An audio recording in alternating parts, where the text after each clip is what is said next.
LeSean McCoy said that he thinks the Niners are not great. The statement was made, and we all think the Niners are a great team. And Shady went, whoa, hold on a second. I don't think they're a great team. How are they a great team? When they played another, and I'm doing Shady here, he went, super great team, the Chiefs, they got blown out. Quote, they got blown out of the gym, is what he said. Now, you always want to tell me, this is Shady was arguing with them, like, hey, you guys say the Eagles haven't played anybody. The Eagles He's an Eagle homer. Even though he got traded. He said, well, they must be taking care of him, tickets, that kind of thing.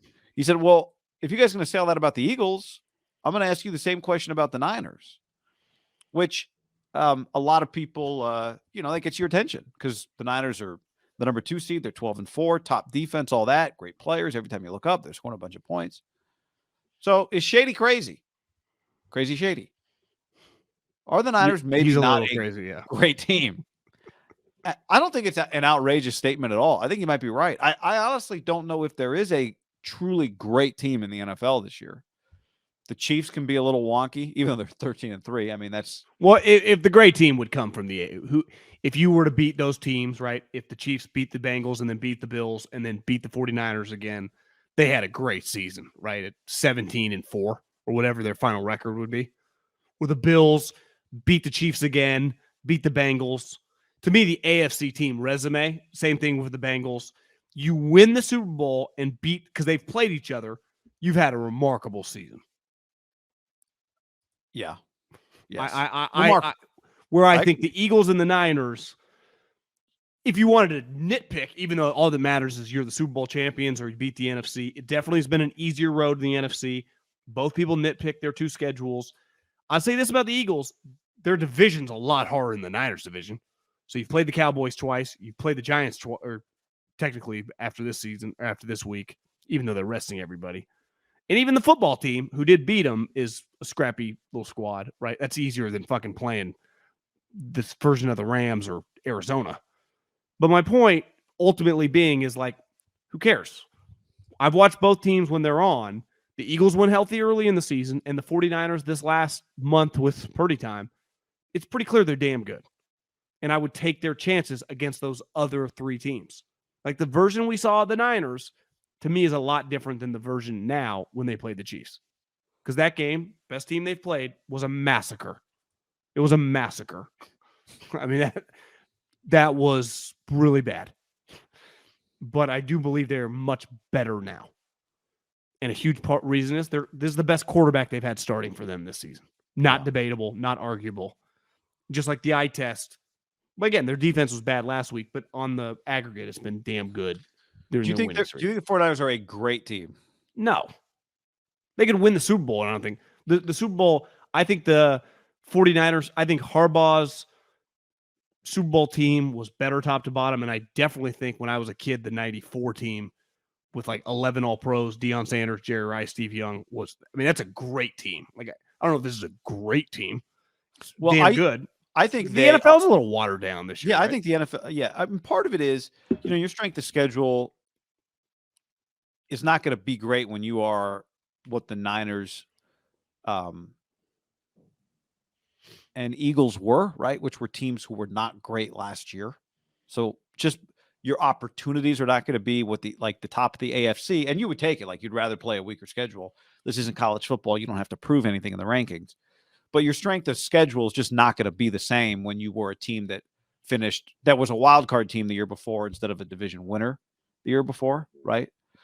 So, like, I think that's the first thing. Like, your schedule is going to look different fundamentally. Like, Philly and San Francisco, if they're the 1 and the 2 seeds in 2023, their schedules will look better just because they're going to have first place. Well, I'll tell you this, the 49ers and the NFC West, I was looking probably within the last month.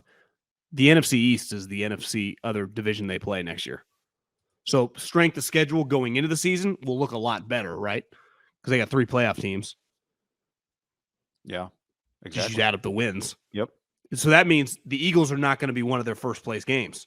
So who are they going to play? Probably Minnesota and the Bucks would be 2 other games that they play. Play the Bucks a lot. Yeah, they do. So Tom will be there though. I watched the clip. I didn't think LeSean McCoy was saying anything crazy. I mean, now look, I do think the Niners on a given day can be great, right? I think their defense can be great. We've seen it. But I think I still think they have something to prove. Maybe that's the best way to put it. Like if you go through this playoffs and beat an AFC team, we could look at you differently than we look at you today. If you're great. If you beat the Bills or the Chiefs in the Super Bowl, like that changes things. If you beat Philly on the road, that changes things, in terms of perception. Not that any of that stuff really matters. Like the good news, I think, even though I agree with LeSean, is that I do think on a given day they can be great. They can be great. Like their defense can be great. They have a ton of they do have great players, which allows them to be potentially great. Like I think they're really well coached. So but again, like their resume is anything but. Like they lost to the Bears this year. I'll give you one. Akash, our buddy, tweeted this out, and it was forwarded to me by someone else. And Hufanga, who last year, late round pick, great story, has the fumble return, whatever. This year becomes a starter, Pro Bowler. People, when I tweeted, like, what an incredible accomplishment to be a Pro Bowler, and a lot of people are like, Pro Bowls don't matter. Well, yeah, the end result, whoever plays in the game, doesn't matter. But when you're announced to the original Pro Bowl team, like that's impressive. Yeah. Derek Carr has made Pro Bowls as like the 7th alternate. But like Josh Allen being a 9-time Pro Bowler, that means he was announced the first Pro Bowl. And that's what Hufanga was. Hufanga's first 10 games, 4 picks. 4 picks. And obviously he was one of the best tacklers in the league. He was fantastic. He's still a really good tackler.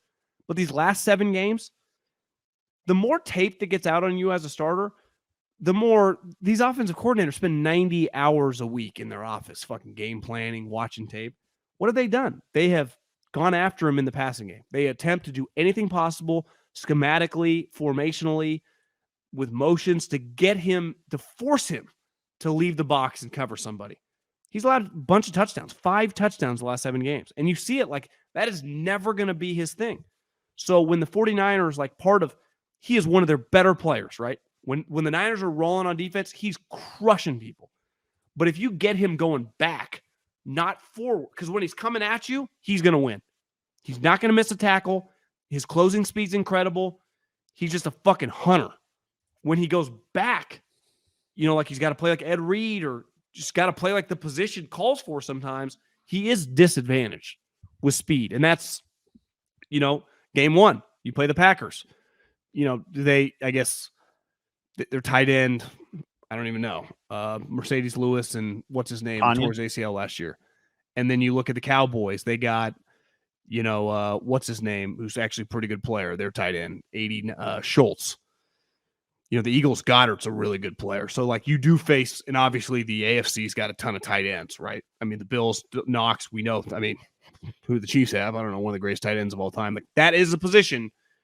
What did we say the other night? Like, obviously Devontae killed them, but God, thank God they didn't keep going to Waller because they had no answer for that position. They're going to struggle with covering that guy. So I'm just nitpicking, like, what could derail them. Like, being a great team, you don't really have a weakness. That's why I go back to the 94 team. They did not have a weakness. Their running game was unreal because their offensive line was awesome. Their quarterback was mobile, and they had Ricky Watters and William Floyd. They had Brent Jones, Jerry Rice. Then defensively, their rookie was Bryant Young. Their linebacking core was fantastic with Plummer and Ken Norton. And then their DBs led by Deion fucking Sanders. Like, that team was, to me, just dramatically better. Yeah, and it's one of the all-time great teams. Brock Purdy's playing really well right now. Time will tell us whether or not, they have a great quarterback or not, or a really good quarterback or whatever. We'll find out. They luck out a little bit, like we said, about, like, he is not matching up for the most part against Herbert, Allen, Mahomes, right? Yeah, and also even if he does, he's got what he has in Debo, Elijah Mitchell, who's back at practice, Christian McCaffrey, George Kittle, Brandon Ayuk, Juice, just the whole thing he's got is pretty unique, right? So he's got the 5th quarterback in 2015, Juwan Jennings. Juwan Jennings on twice a game will catch some crazy third down. So now look, they're number 3 in DVOA. They're number 1 in defense. They're number 7 in offense. Part of my ultimate point is it's fine. You don't have to be an all-time great team this year to win the championship. I don't think. because I don't think there is one 100%. in the league this year. So it's okay. I don't look at them any differently, whether you tell me they're a great team or not. Well, I saw someone comparing, like, stop talking about the 80s and 90s in the chat. You don't play those teams.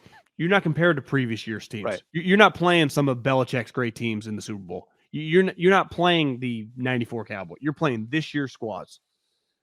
And I think the NFC, they could win the NFC. They would be the underdog in the Super Bowl more than likely, right? They definitely would be against the Bills or the Chiefs.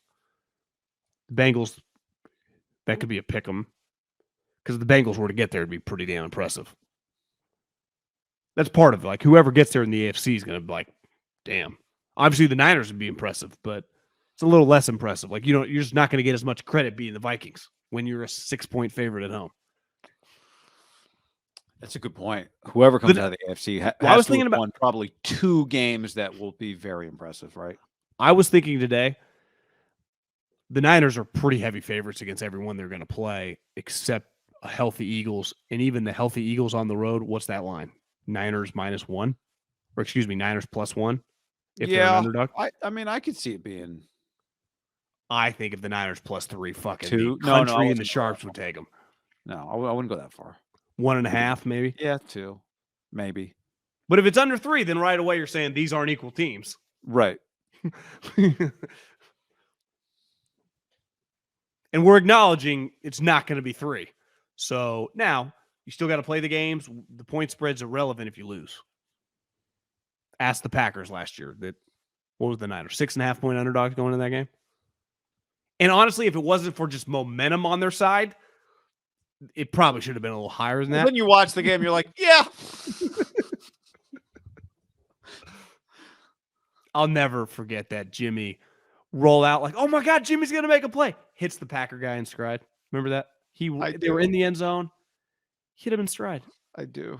Purdy hasn't even come remotely close to doing any of that shit in the red zone. I'll give him that. No, I guess he almost threw the pick in the red zone. On the goal line. Yeah. I still think, as you know, your lists and greatest things I've ever seen and blah, blah, blah, like those evolve.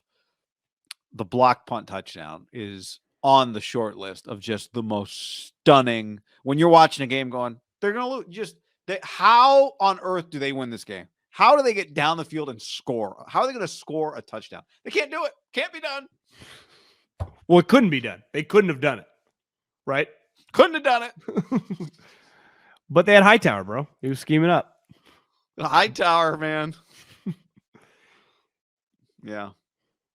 You know, if you're going to get fired, aka leave for another job. Chicago's home runs probably up there. And like, how, like this, they can't. Yeah. Sorry. If you're going to get fired, go out with a bang. Your unit has one of the great moments in the history of the franchise. Yeah. On the road.